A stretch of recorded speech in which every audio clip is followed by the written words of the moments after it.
My name is Christine, and I'm getting ready to show you how to warp a little handheld loom like this one.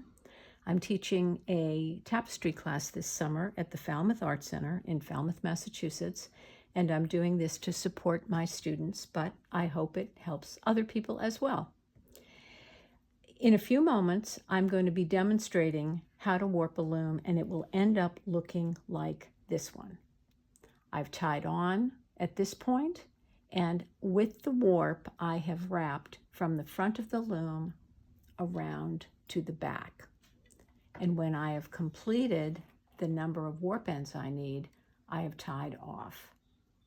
One of the nice things about these little simple looms is that they're very easy to warp.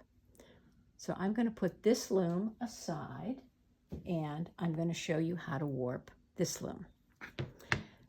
Here's my cotton twine. It's a 2-ply and it's very strong. I'm going to set this on the floor and I'm going to pull up from that cone as I start to warp. For purposes of demonstration, I'm only going to warp a narrow piece in the center. And you can think about these little notches up here as little teeth, and in between each knot, there's a notch, there's a space, and weavers sometimes refer to that as a dent. So I'm going to come around one of those dents, and I have 2 threads here, and I'm going to be able to use these 2 threads and tie a square knot, which is right over left, left over right.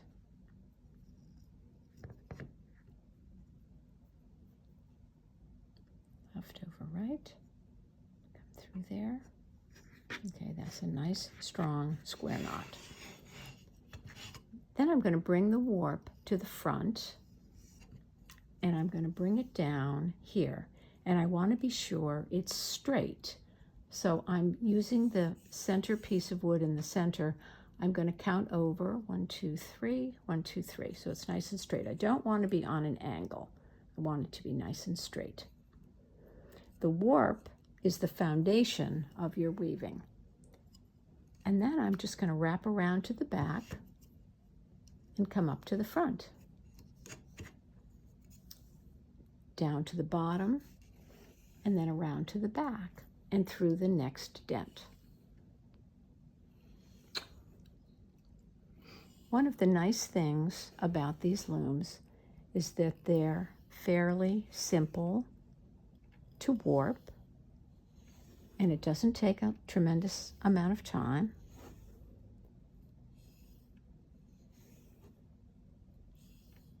And there is a reason that I'm coming around the back on this one, because if you thought about your piece that you might be weaving in advance, and maybe you want some fringe, and this could be cut at this point when you're finished weaving, and all this could become fringe. So here I am at the right-hand side, and I need to finish. So I'm going to cut my thread, and I need to tie another knot here. So I'm going to turn the loom around, and I'm going to come around one of these notches. This is going to be a different knot than we tied over here. Remember, this was a square knot. This is going to be a half hitch, which you might remember from your macrame days. I'm going to come around, and with my thumb, I'm going to leave a loop and then come around that little notch again, and then I'm going to go through that loop and pull it tight.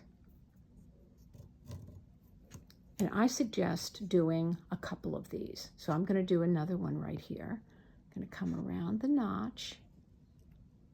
There's my loop. Just go through the loop. If I can, there it goes. Go through the loop and then give it a nice tug.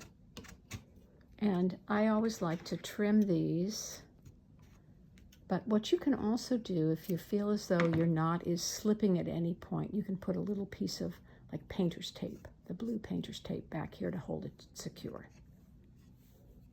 Your loom is now warped and ready to weave on.